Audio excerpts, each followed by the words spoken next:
Bonjour à tous, je suis Rosiana, je suis dans cette espèce de forêt, de clairière et je vais vous parler de facilitation des échanges. Vous vous demandez peut-être si c'est l'endroit le plus approprié pour parler de ce sujet.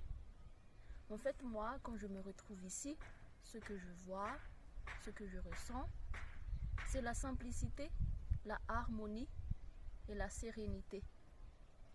D'autant plus qu'aujourd'hui, il fait spécialement beau. Et c'est ce que les opérateurs économiques doivent également ressentir grâce au projet de facilitation des échanges. Et là, je me souviens de mon premier formateur en facilitation du commerce. À l'époque, j'étais encore à l'école de la douane et je me souviens très bien de lui parce qu'il n'a cessé de nous marteler les principes qui ont aidé à ériger l'accord de l'OMC sur la facilitation des échanges. Il s'agit de la simplification, de la harmonisation, de la modernisation des procédures lors du passage des marchandises aux frontières. Et à cela, je vais rajouter la transparence de ces procédures. Et ce sont ces principes qui ont aidé à élaborer les fameuses 36 mesures de l'AFE, dont les impacts sont bien sûr la réduction du délai et des coûts de passage des marchandises aux frontières.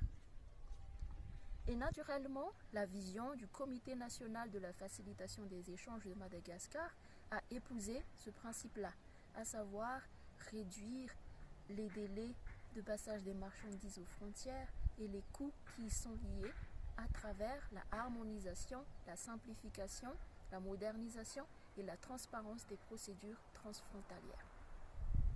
Mais comment le CNFE va faire pour parvenir à cet idéal-là? En fait, ce qui est intéressant avec le CNFE, c'est la multidisciplinarité du comité même.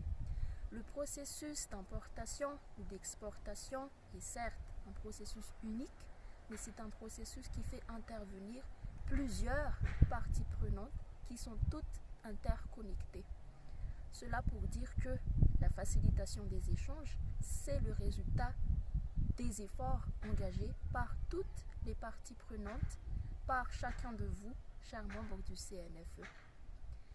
Lors de la mise en place de la décision anticipée par la douane l'année dernière et également la mise en place du certificat phytosanitaire électronique au sein du ministère de l'Agriculture, on a pu constater que les efforts des membres du CNFE contribuent à faire avancer l'implémentation de la facilitation des échanges.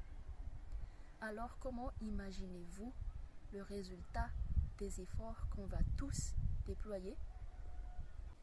Nous ne tarderons pas à le savoir après le lancement du portail d'information commerciale qui est l'aboutissement des efforts déployés par nous tous membres du CNFE depuis ces 2 dernières années. Donc, qu'attendons-nous? Conjuguons nos efforts et nos savoir-faire autour des principes de la facilitation des échanges, credo du CNFE.